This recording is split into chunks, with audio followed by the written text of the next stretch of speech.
Hello everyone, daily current affair series में आप सभी का स्वागत है। दोस्तों, आज के इस वीडियो में हम 9 जुलाई के मोस्ट इंपॉर्टेंट करंट अफेयर के क्वेश्चन को डिस्कस करने वाले हैं, तो वीडियो लास्ट तक जरूर देखिएगा। तो चलिए शुरू करते हैं। पहला प्रश्न है, राष्ट्रीय हरित अधिकरण यानी एनजीटी के कार्यकारी अध्यक्ष कौन बने हैं? तो शिव कुमार सिंह एनजीटी के नए कार्यकारी अध्यक्ष बने हैं।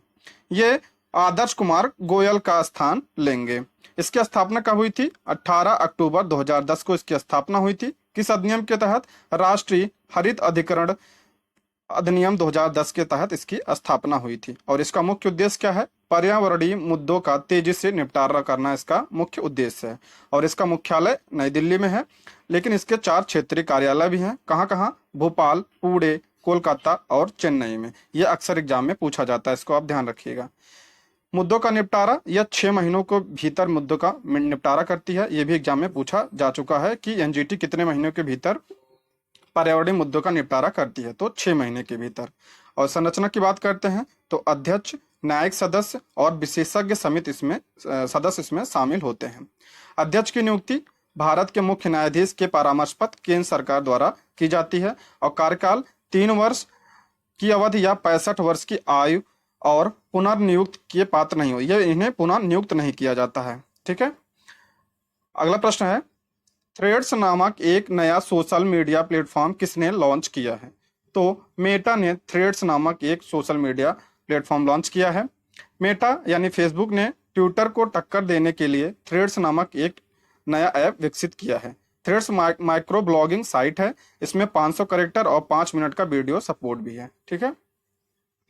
बात करते हैं मेटा के बारे में, तो इसकी स्थापना 4 जनवरी 2004 को हुई थी। संस्थापक कौन है? Mark Zuckerberg. और मुख्यालय कैलिफोर्निया में है। और अध्यक्ष कौन है? Mark Zuckerberg. 2023 में प्रमुख ऐप के बारे में देख लेते हैं। जन निगरानी ऐप जम्मू कश्मीर ने, ई अमृत ऐप नीति आयोग ने लागू किया, और जल दूत ऐप ग्रामीण विकास मंत्रालय ने, प्रहरी ऐप बीएसएफ और गृह मंत्रालय, शैली ऐप केरल सरकार और आयु ऐप कर्नाटक सरकार द्वारा लॉन्च किया गया है।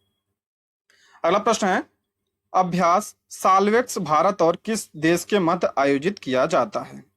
यह भारत और अमेरिका के बीच आयोजित किया जाता है। बात करते हैं भारत और जापान के बीच कौन कौन से युद्धाभ्यास होते हैं। तो अभी जिमेक्स ये अभी हो रहा है, वर्तमान में विशाखापत्तनम में हो रहा है इसका आयोजन। और धर्म गार्जियन होता है भारत और जापान के बीच में। सैन्य मैत्री ये भी भारत और जापान के बीच में होता है। और वीर गार्जियन ये भी भारत और जापान के बीच में होता है। बात करते हैं भारत और नेपाल के, तो सूर्य किरण भारत और नेपाल के बीच में सूर्य किरण युद्धाभ्यास होता है। और फ्रांस के बीच में कौन सा होता है? वरुण और प्रिंजेक्स भारत और फ्रांस के बीच में युद्धाभ्यास होता है। भारतीय नौसेना अमेरिकी नौसेना के बीच बचाव और विस्फोटक आयुध निपटान अभ्यास साल्वेस के 7वें संस्करण का आयोजन केरल के कोच्चि में किया जा रहा है। कहाँ पे? कोच्चि में इसका आयोजन किया जा रहा है। और यह इसका 7वां संस्करण था। आयोजन कब हुआ था? 26 जून से 6 जुलाई तक इसका आयोजन हुआ था। और भारत की तरफ से इसमें आईएनएस निरीक्षक और अमेरिका की नौसेना की तरफ से यूएसएनएस साल्वर इसमें शामिल हुआ था। अगला प्रश्न है, अगस्त 2023 में भारत अफ्रीका अंतरराष्ट्रीय मोटा अनाज सम्मेलन का आयोजन कहाँ किया जाएगा? तो नैरोबी यानी केन्या के नैरोबी में अंतरराष्ट्रीय मोटा अनाज सम्मेलन का आयोजन किया जाएगा। कब? अगस्त 2023 में। या 30-31 अगस्त में इसका आयोजन किया जाएगा। या केन्या की राजधानी कौन सी है? नैरोबी में इसका आयोजन किया जाएगा। इसका मुख्य उद्देश्य क्या है? उभरते स्मार्ट भोजन के रूप में मोटे अनाज के बारे में जागरूकता बढ़ाना इसका प्रमुख उद्देश्य है। और संयुक्त राष्ट्र महासभा ने 2023 को अंतरराष्ट्रीय मोटा अनाज वर्ष घोषित किया है। इसको आप ध्यान रखिएगा, ये कई बार परीक्षा में पूछा जा चुका है। अगला प्रश्न है, मो जंगल जामी योजना किस राज्य ने शुरू की है? तो यह उड़ीसा राज्य द्वारा शुरू की गई है, मो जंगल जामी योजना। इसका मुख्य उद्देश्य क्या है? इसका मुख्य उद्देश्य अनुसूचित जनजातियों और वन में रहने वाली आबादी के लिए आजीविका और खाद्य सुरक्षा सुनिश्चित करना इसका प्रमुख उद्देश्य है। अब बात करते हैं उड़ीसा राज्य की, तो इसको राज्य का दर्जा 1 अप्रैल 1936 को मिला था। राजधानी क्या इसकी? भुवनेश्वर। और राज्यपाल कौन है? गणेशी लाल। और वर्तमान मुख्यमंत्री कौन है? नवीन पटनायक। और लोकसभा सीट कितनी है? 21 और राज्यसभा सीट 10 और विधानसभा सीट 147 विधानसभा सीट है। अगला प्रश्न है, FIH हॉकी प्रो लीग 2022-23 पुरुष वर्ग का खिताब किसने जीता है? तो यह खिताब नीदरलैंड ने जीता है। ठीक है, नीदरलैंड की पुरुष हॉकी टीम ने एंटवर्प बेल्जियम में आयोजित FIH हॉकी प्रो लीग 2022-23 का चौथा संस्करण जीता है। यह कौन सा संस्करण है? इसका चौथा संस्करण है और इसका आयोजन कहाँ हुआ? एंटवर्प बेल्जियम में इसका आयोजन हुआ है। और दूसरे स्थान पे ग्रेट ब्रिटेन है और तीसरे स्थान पे बेल्जियम है और चौथे स्थान पे भारत है। भारत के कप्तान Harmanpreet Singh FIH pro league 2022-23 के में 18 गोल दागकर ये शीर्ष स्कोरर हैं। ये सबसे ज्यादा गोल इन्होंने मारे हैं। कितने? 18। अंतरराष्ट्रीय हॉकी महासंघ की बात करते हैं तो इसका गठन 7 जनवरी 1924 को हुआ था। इसका मुख्यालय कहाँ है? लॉजिन, स्विट्जरलैंड में इसका मुख्यालय है। और वर्तमान में अध्यक्ष कौन है? तैया विक्रम। और पुरुष हॉकी विश्व कप 2023 का खिताब जर्मनी ने बेल्जियम को हराकर जीता है। किसने जीता? जर्मनी ने। और पुरुष हॉकी विश्व कप का आयोजन कहाँ हुआ था? भारत में इसका आयोजन हुआ था। ठीक है, इसको भी आप ध्यान रखिएगा। और शुभंकर क्या था? ओली शुभंकर था। और 2026 में कहाँ होगा? बेल्जियम और नीदरलैंड में इसका आयोजन होगा। अगला प्रश्न है, हाल ही में भारत के पहले वैदिक थीम पार्क का उद्घाटन कहाँ हुआ? तो उत्तर प्रदेश में भारत के पहले वैदिक थीम का पार्क का उद्घाटन हुआ। इसका उद्घाटन किसने किया? योगी आदित्यनाथ ने इसका उद्घाटन किया। और इसका नाम क्या दिया गया है? इसे वेद वन पार्क नाम दिया गया है। यह पार्क उत्तर प्रदेश के नोएडा 78 में है और यह करीब 27 करोड़ रुपए की लागत से बनाया गया है। वेद पार्क का उद्देश्य आगंतुकों को वैदिक साहित्य से शिक्षित करने के साथ उनका मनोरंजन करना है। अब इस पार्क की विशेषता देख लेते हैं। यह पार्क वैदिक साहित्य से जुड़ी विभिन्न जानकारियों को प्रदर्शित करता है। पार्क को 7 क्षेत्रों में विभाजित किया गया और प्रत्येक का नाम प्रसिद्ध वैदिक ऋषियों के नाम पर रखा गया है। ऋषि कौन कौन से? कश्यप, अगस्त्य, विश्वामित्र, वशिष्ठ, अत्रि, गौतम और भारद्वाज के नाम पे ये 7 क्षेत्र का नाम रखा गया है। इस पार्क में चारों वेदों ऋग्वेद, यजुर्वेद, सामवेद और अथर्ववेद के अंशों वाली दीवार पेंटिंग और मूर्तियों सहित कई प्रकार के आकर्षण हैं। और इसमें लेजर और साउंड शो का भी आयोजन किया जाएगा। अगला प्रश्न है, हाल ही में विश्व निवेश रिपोर्ट किसने जारी की? तो यह report United nation conference on trade and development अर्थात अंकटाड द्वारा यह जारी किया गया है।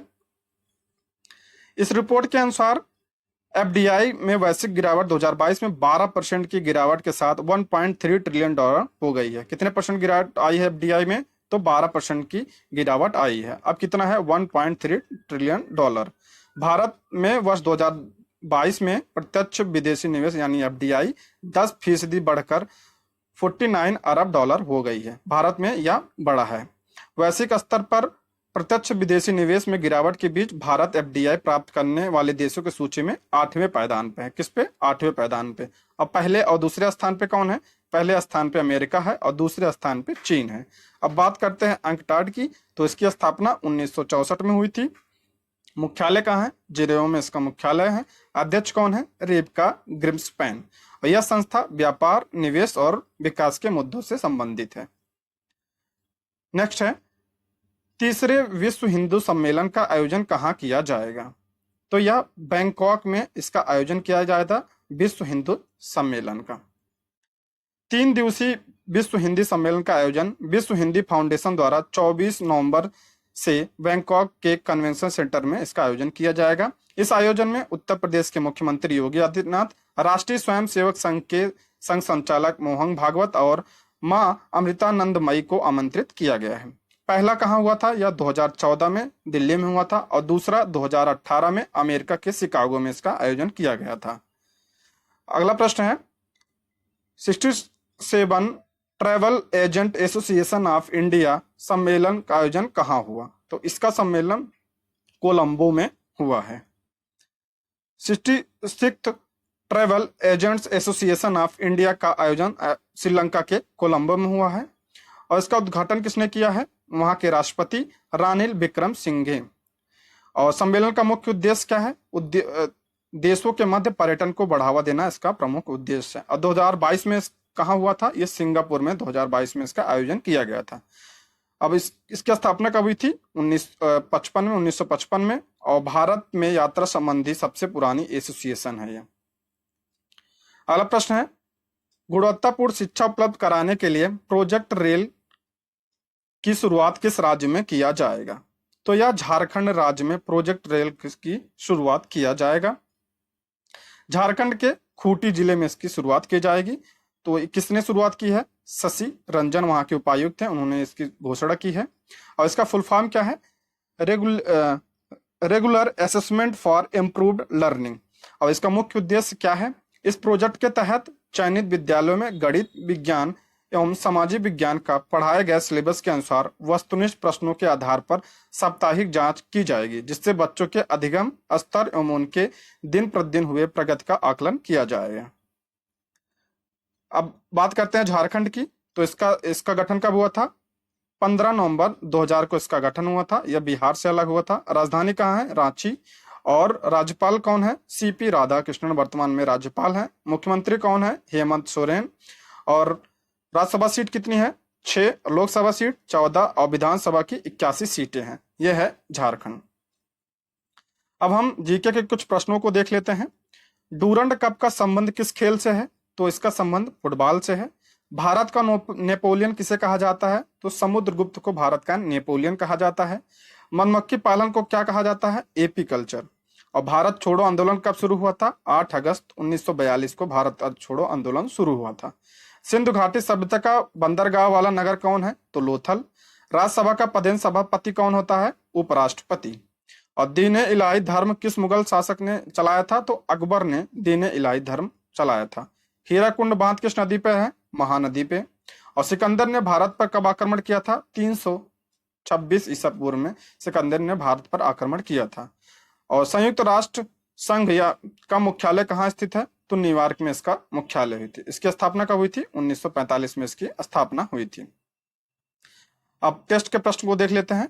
जिमेक्स 23 समुद्री अभ्यास भारत और किस देश के बीच आयोजित किया जा रहा है? इसका उत्तर आप कमेंट बॉक्स में पिन कीजिए।